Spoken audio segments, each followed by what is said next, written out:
Di antara sekian banyak tanda-tanda hari kiamat, bangkitnya Ya'juj Ma'juj merupakan tanda kiamat yang penuh tanda tanya dan kontroversi. Pertanyaan pertama tentu saja menyangkut wujud dan hakikat Ya'juj dan Ma'juj. Gambaran tentang makhluk ini telah bercampur antara fakta dan mitos, antara berita yang benar dan berita yang palsu. Sehingga tidak heran jika ada yang menggambarkan mereka seperti monster seram bertubuh besar. Ada pula yang melukiskannya dengan sosok bertaring, bertelinga panjang dan pendek. Sebagian bahkan meyakini Ya'juj Ma'juj bukanlah manusia, tapi makhluk jadi-jadian. Selain tentang hakikat Ya'juj dan Ma'juj, muncul juga perdebatan tentang kehadiran mereka dalam kisah Raja Zulkarnain, serta tembok yang dibuat sang raja untuk mengurung mereka. Jika memang benar tembok itu masih ada, di manakah lokasinya? Apakah tidak pernah ada manusia yang menemukannya? Atau barangkali tembok itu telah hancur? Kalau begitu, di manakah sisa reruntuhannya? Dan di manakah Ya'juj dan Ma'juj sekarang? Atau jangan-jangan tembok yang disebut itu bukanlah dalam makna yang sebenarnya, tapi sebuah tembok gaib yang menjadi tabir penghalang alam mereka dan alam manusia.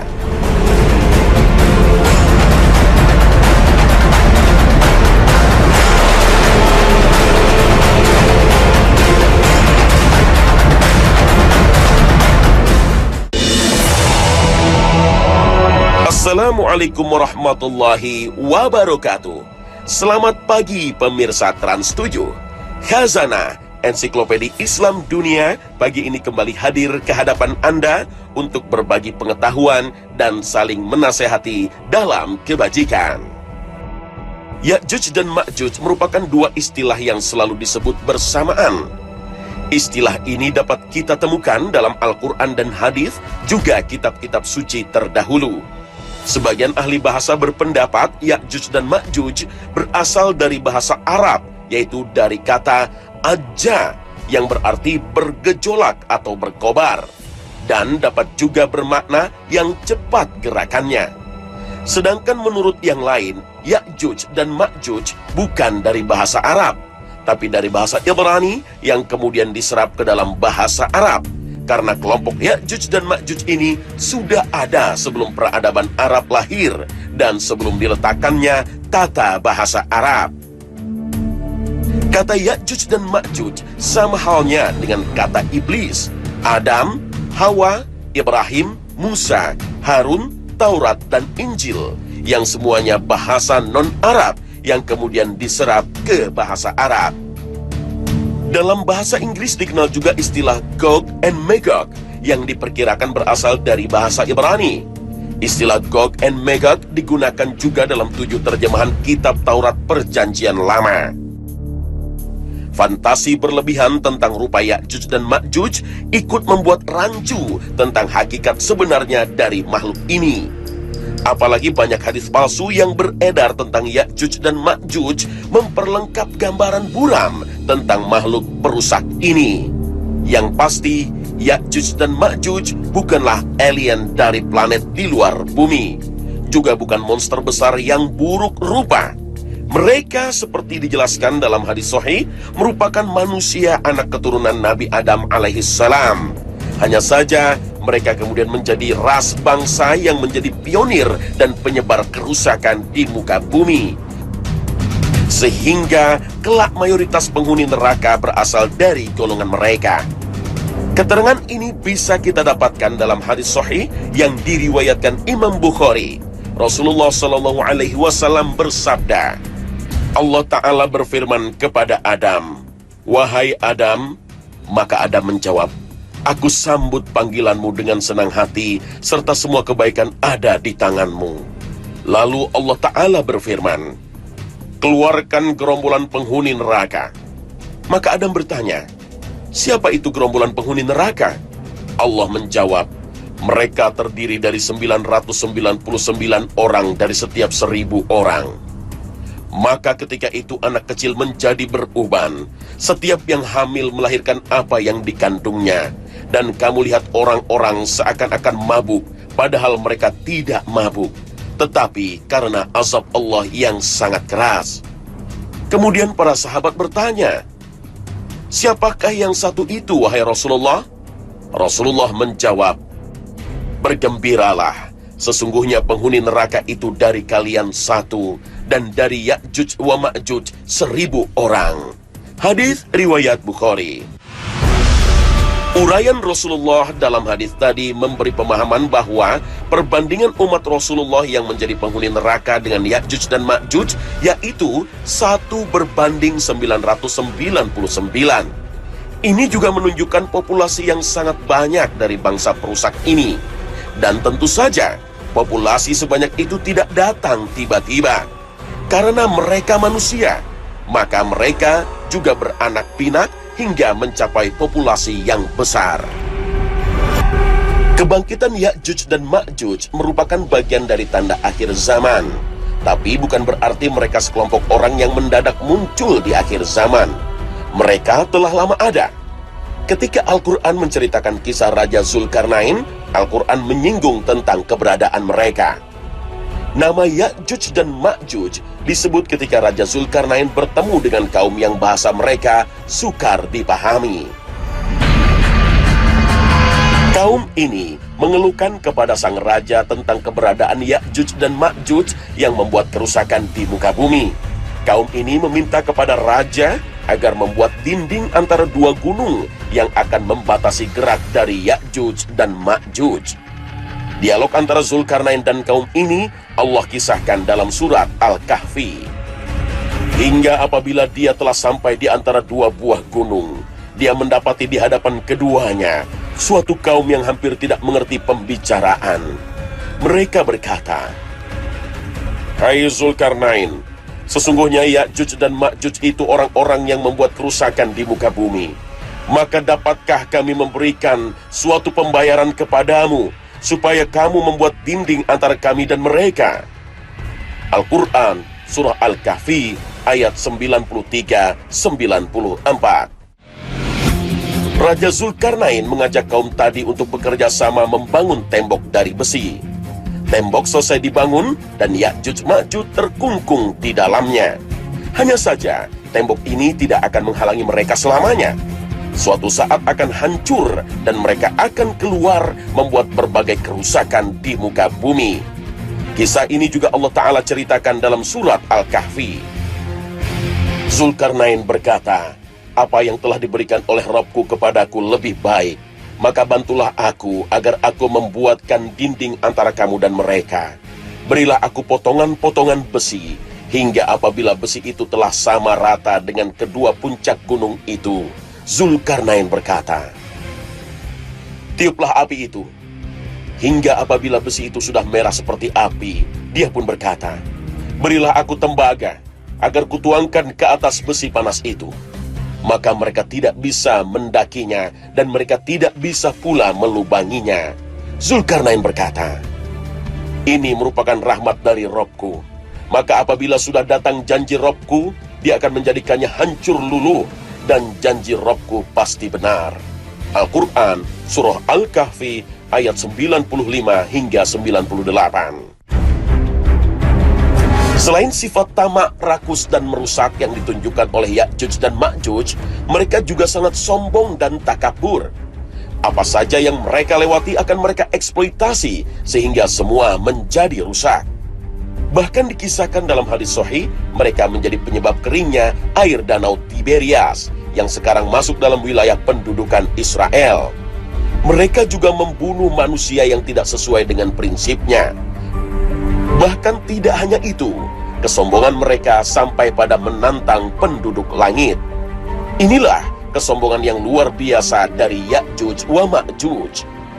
Kemudian mereka berjalan dan berakhir di Gunung Humar, yaitu salah satu gunung di Baitul Maqdis. Kemudian mereka berkata, "Kita telah membantai penduduk bumi, mari kita membantai penduduk langit." Maka mereka melemparkan panah-panah dan tombak-tombak mereka ke langit. Maka Allah kembalikan panah dan tombak-tombak mereka dalam keadaan berlumuran darah. Hadis riwayat Muslim. Mereka menyangka pencapaian mereka itu telah mengalahkan penduduk langit. Sama sekali tidak. Allah memberi mereka istidraj atau kemudahan berbuat dosa sehingga kelak akan Allah binasakan sekaligus. Lepasnya Ya'juj dan Ma'juj merupakan salah satu dari tanda semakin dekatnya hari kiamat. Dan ketika mereka menguasai dunia, tak ada yang sanggup menghentikan mereka, termasuk kaum muslimin yang bersama dengan Nabi Isa alaihissalam. Untuk menghancurkan mereka, Allah mengirim sejenis ulat yang menyerang leher mereka yang menyebabkan mereka binasa. Mayat-mayat bergelimpangan dan bau busuk menyengat. Untuk membersihkan itu semua, Allah mengirim burung-burung yang membawa mayat-mayat itu dan mengirim hujan untuk membersihkannya. Keterangan dari Al-Quran dan hadis tidak menyebut dengan tegas tentang hakikat Ya'juj dan Ma'juj. Secara garis besar, Al-Quran dan hadis berbicara tentang lepasnya mereka menjelang kiamat. Sehingga para ulama, ahli tafsir, dan sejarawan senantiasa berijtihad untuk memahami hakikat mereka dan kaitannya dengan realitas saat ini. Secara umum ada dua pendapat tentang Ya'juj dan Ma'juj. Pendapat pertama meyakini bahwa mereka masih terkurung dalam benteng yang dibuat oleh Zulkarnain, dan kelak setelah Nabi Isa bangkit, barulah mereka dilepaskan. Sedangkan pendapat kedua meyakini bahwa Ya'juj dan Ma'juj telah lama lepas dari benteng yang mengurungnya, dan saat ini mereka ada di tengah-tengah kita, merusak segalanya tanpa kita sadari. Para ulama, ahli tafsir, dan sejarawan yang mengatakan Ya'juj dan Ma'juj telah lepas, juga berbeda pendapat tentang sosok Ya'juj dan Ma'juj ini. Imran Hussein, seorang pakar studi akhir zaman dari Trinidad, dalam bukunya An Islamic View of Gog and Magog in the Modern World, mengungkapkan bahwa Ya'juj dan Ma'juj telah lepas, dan lepasnya mereka berkaitan erat dengan suatu kaum dan suatu negeri. Wilayah manakah yang dimaksud, dan siapakah kaum tersebut? Kesimpulan tersebut bisa ditelusuri dengan memperhatikan kembali surah Al-Anbiya ayat 95 dan 96 yang berbicara tentang Ya'juj dan Ma'juj. Terdapat larangan pada sebuah kota yang telah kami binasakan, bahwa mereka akan pernah kembali sampai Ya'juj dan Ma'juj dilepaskan dan mereka menyebar ke segala penjuru. Al-Quran, surah Al-Anbiya ayat 95 hingga 96. Dua ayat tadi mengatakan bahwa ada suatu kaum yang tidak bisa kembali ke sebuah wilayah. Hingga dilepasnya Ya'juj dan Ma'juj, barulah mereka bisa kembali.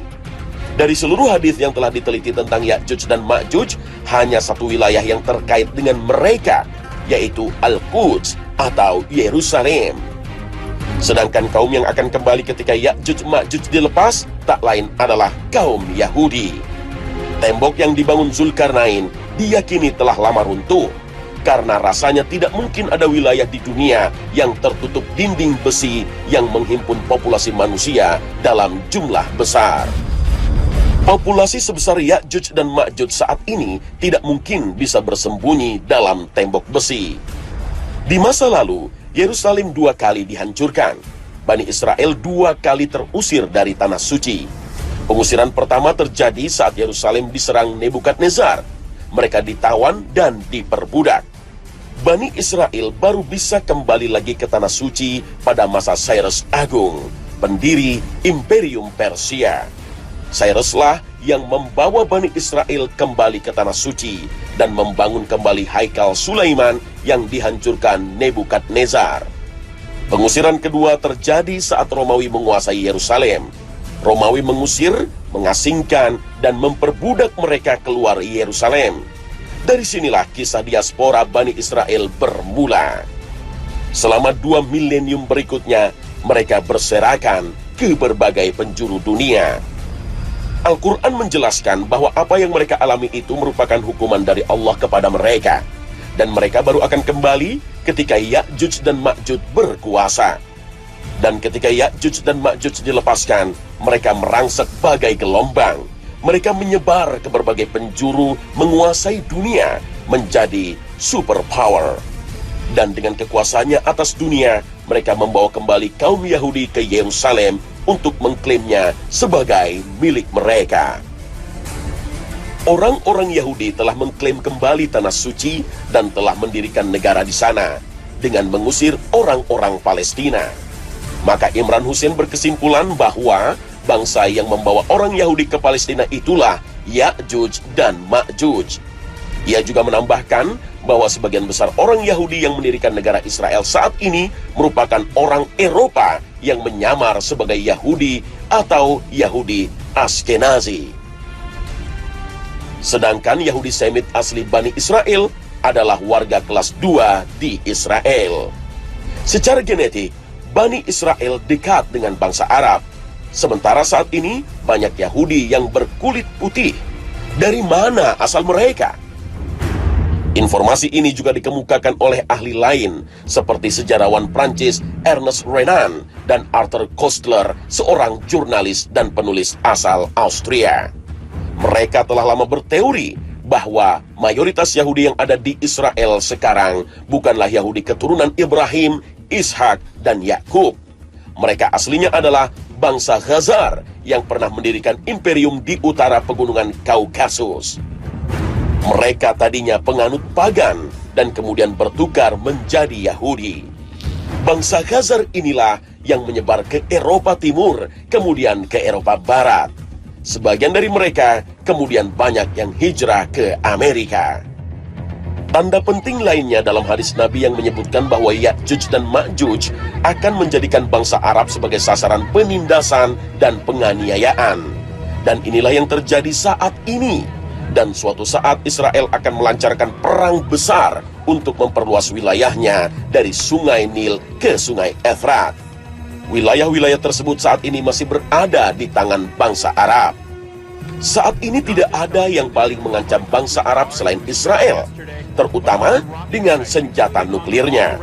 Negara ini diperkirakan mempunyai 60 hingga 200 rudal berhulu ledak nuklir.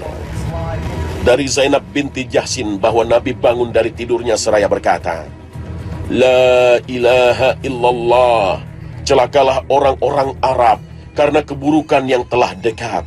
Telah terbuka pada hari ini dari dinding Ya'juj dan Ma'juj seperti ini, membentuk jari melingkar. Kemudian Zainab berkata, Ya Rasulullah, apakah kita akan binasa meskipun bersama kita ada orang-orang soleh? Beliau menjawab, Ya, ketika keburukan semakin banyak jumlahnya. Hadis riwayat Bukhari. Apalagi sifat Ya'juj dan Ma'juj yang merusak sangat mirip dengan apa yang dilakukan Israel dan pendukungnya. Perusakan yang dilakukan bukan hanya material dengan melakukan pembunuhan massal, tapi mencakup segala aspek kehidupan. Dengan tangan dan jaringannya yang menguasai dunia, mereka merusak agama, merusak akhlak, merusak tatanan sosial dan ekonomi. Perusakan yang dilakukan secara sengaja dan sistematis dengan pembunuhan massal, dengan perusakan kunci unsur kehidupan termasuk kehidupan akhirat. Ya'juj dan Ma'juj merupakan kaum dengan profesi dan gaya hidup yang secara kolektif menciptakan dan mempraktikkan semua jenis kerusakan. Apalagi Danau Tiberias yang dalam hadis Nabi disebut air danau tersebut akan habis diminum oleh Ya'juj dan Ma'juj saat ini berada di bawah pendudukan Israel. Bagaimana kondisi danau itu sekarang? Ternyata debitnya terus menurun dengan drastis dan sejumlah kalangan menyebut tinggal menunggu waktu untuk mengering.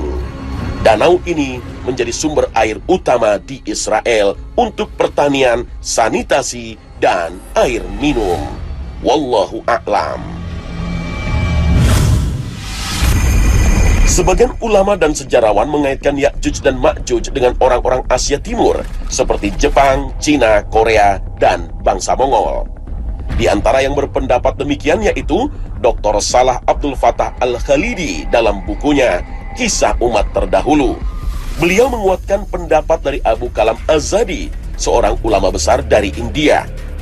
Menurut mereka, Ya'juj dan Ma'juj ini berasal dari satu tempat di timur laut wilayah Mongolia. Bahkan kata Mongolia dan Mongol sendiri terkait erat dengan kata Ma'juj. Terkadang, kata Ya'juj dan Ma'juj juga dipakai dengan sebutan Mongol dan Tartar. Pendapat ini juga meyakini bahwa Ya'juj dan Ma'juj telah beberapa kali keluar dan kelak di hari kiamat akan kembali bangkit dan menunjukkan dominasi mereka. Salah satu dari rentetan kebangkitan itu terjadi pada abad ke-12 Masehi atau abad ke-7 Hijriah. Mereka dipimpin oleh Genghis Khan.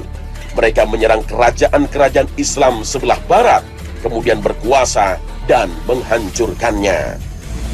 Dan cucu Genghis Khan bernama Hulagu berhasil memasuki Baghdad yang merupakan ibu kota pada zaman Khilafah Abbasiyah dan menghancurkannya pada tahun 656 Hijriah.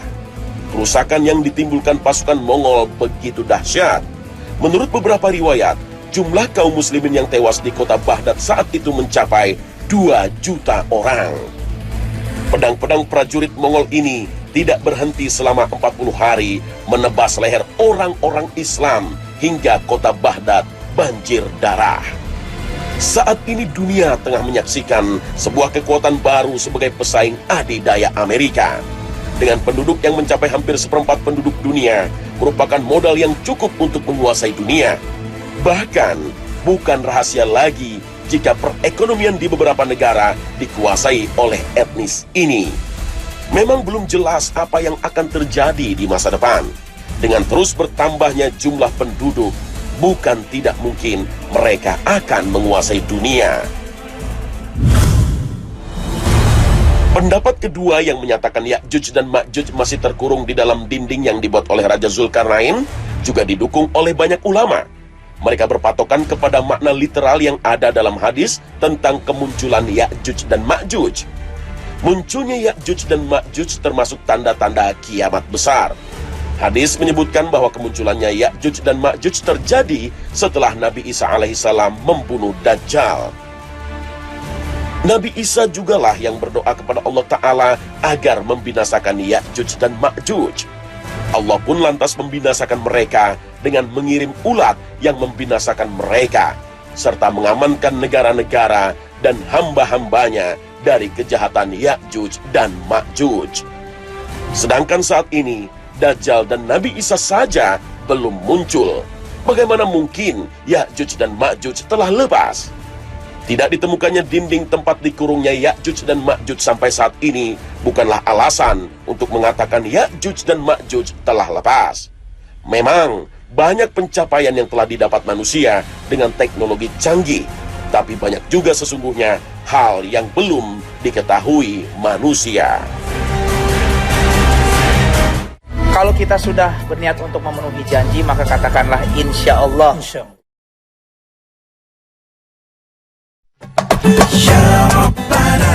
Pemirsa Khazanah, kebangkitan Ya'juj dan Ma'juj menjelang hari kiamat merupakan suatu kepastian. Dengan populasi yang besar dan kekuatan yang besar, mereka akan mendominasi dan berbuat kerusakan di dunia. Semoga Allah melindungi dan menjaga kita dari fitnah dan ujian akhir zaman. Amin ya Rabbal Alamin. Terima kasih atas perhatian Anda dan wassalamualaikum warahmatullahi wabarakatuh. Ya Rabbana anta maulana, ya Rabbana anta maulana.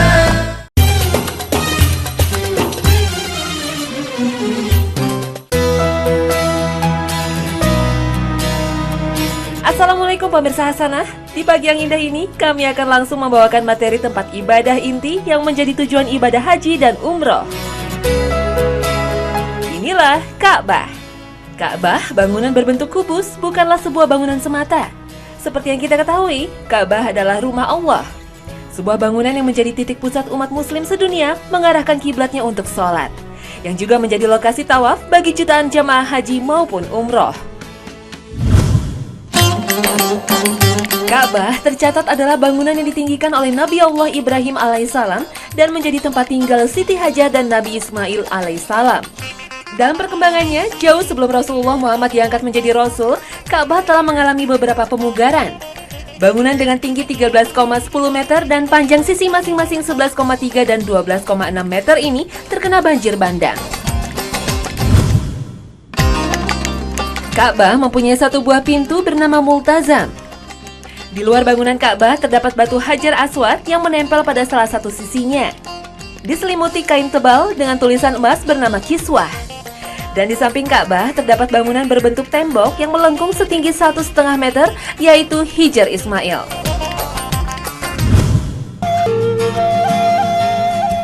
Ka'bah berada persis di tengah sebuah masjid suci besar bernama Masjidil Haram. Di dalamnya terdapat 3 buah pilar yang terbuat dari kayu gahru terbaik, dan pilar ini menopang utama atap Ka'bah. Pada zaman Arab masih dikuasai kaum jahiliyah, di dalam Ka'bah dijadikan tempat untuk penyimpanan berhala. Namun ketika Mekah berhasil dikuasai oleh Nabi Muhammad SAW pada perang Fathul Mekah, terjadi perbaikan dan pembersihan terhadap Ka'bah. Berhala-berhala di dalamnya pun dibersihkan dan dihancurkan. Dan beginilah bentuk Ka'bah yang tidak pernah berubah sejak zaman Rasulullah. Sebuah poros utama umat muslim yang juga dipercaya menjadi poros utama bumi. Sebuah bangunan yang dimana bila kita berdoa di dekatnya, niscaya akan segera dikabulkan oleh Allah SWT, sang pemilik bumi yang berdiam di Arsy. Subhanallah.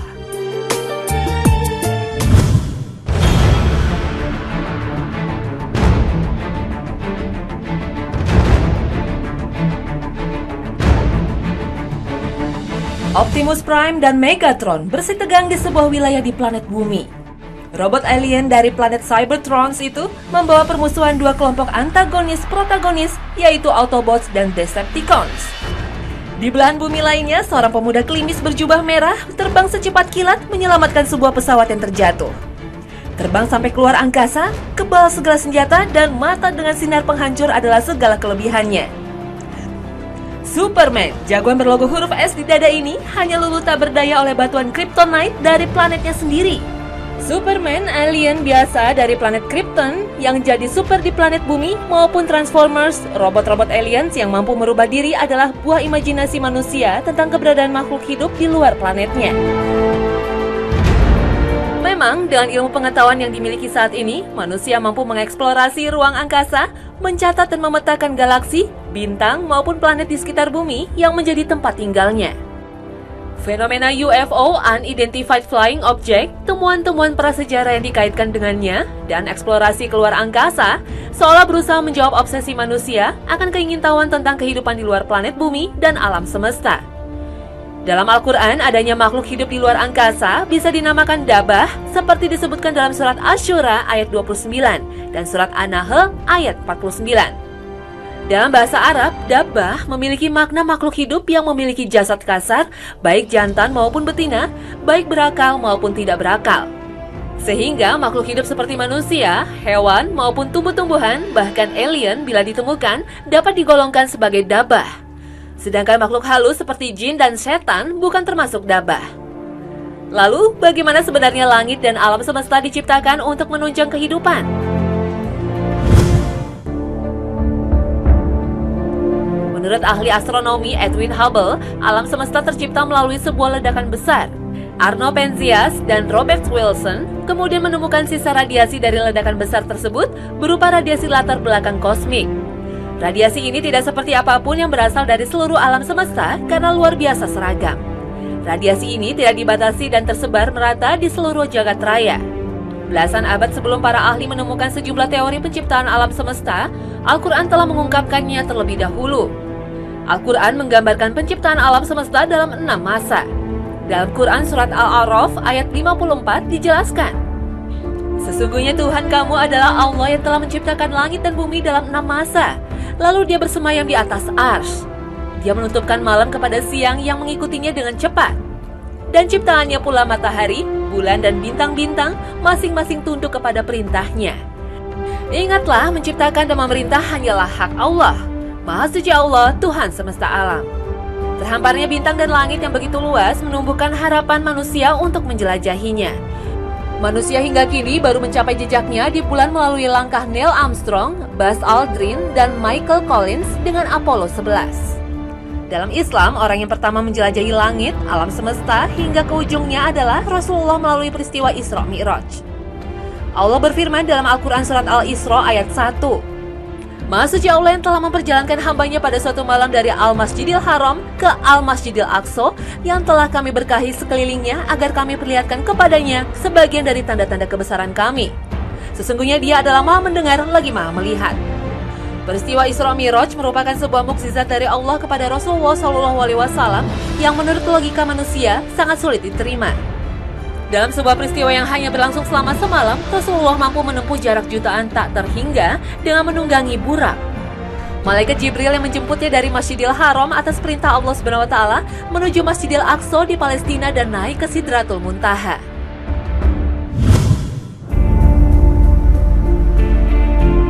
Kehidupan selain di bumi terus menjadi keingintahuan manusia, termasuk kemungkinan beberapa planet yang dapat dihuni oleh makhluk hidup. Salah satunya adalah penemuan planet Kepler 22b oleh teleskop angkasa Kepler. Penemuannya diumumkan pada tanggal 5 Desember 2011. Planet ini sebenarnya ditemukan pada hari ketiga dioperasikannya Kepler pada pertengahan tahun 2009. Jarak planet Kepler 22b dari bumi sejauh 600 tahun cahaya. Kalau di bumi 1 tahun 360 hari, maka di Kepler 22b 260 hari. Ukuran masanya mencapai 2,4 kali massa bumi. Bintang yang dikelilingi Kepler 22b lebih kecil dan lebih dingin dengan memancarkan cahaya 25% lebih redup dari matahari. Kepler 22b mengitari bintangnya pada zona Goldilocks, yakni wilayah yang dapat ditinggali makhluk hidup sebagaimana bumi terhadap matahari. Planet Kepler 22b ditemukan teleskop Kepler milik NASA 2 tahun lalu, namun baru sekarang diumumkan setelah didapat kepastian kondisinya mirip bumi yang dapat ditinggali makhluk hidup. Tidak menutup kemungkinan alien juga hidup di Kepler 22b atau exoplanet lainnya, yaitu planet di luar sistem tata surya matahari. Sejak teleskop Kepler diluncurkan NASA pada Maret 2009 lalu, telah ditemukan 2.326 exoplanet. Seperlima planet berasal dari 30 sistem tata surya yang berbeda-beda pada galaksi Milky Way atau Bima Sakti. Sementara yang lainnya berada pada galaksi Andromeda yang berjarak 1,5 juta tahun cahaya dari bumi.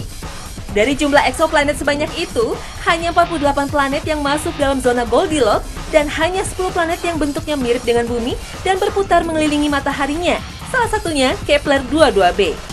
Sebelumnya, astronom di Carnegie Institute Washington juga telah menemukan planet Gliese 581e dan Gliese 581d yang disebut mempunyai tanda-tanda kehidupan yang mirip dengan bumi.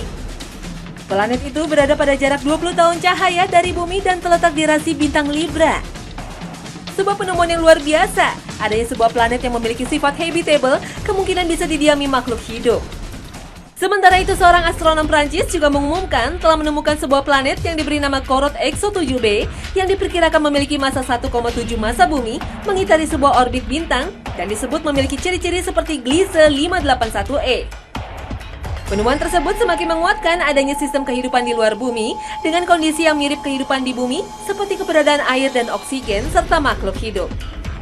Manusia boleh saja mencari dan mengeksplorasi demi memenuhi rasa keingintahuan. Mencari rumah baru ketika rumah yang ditinggalnya saat ini terasa semakin sesak. Padahal semua itu karena ulah manusia juga yang semakin rakus akan sumber energi dan keinginan yang tiada habisnya. Dan sejauh manapun manusia mencari, pada suatu titik ia harus kembali kepada fitrahnya, kepada mengapa manusia diciptakan dan dijadikan khalifah di muka bumi. Sungguh Allah Maha mengetahui segala sesuatu.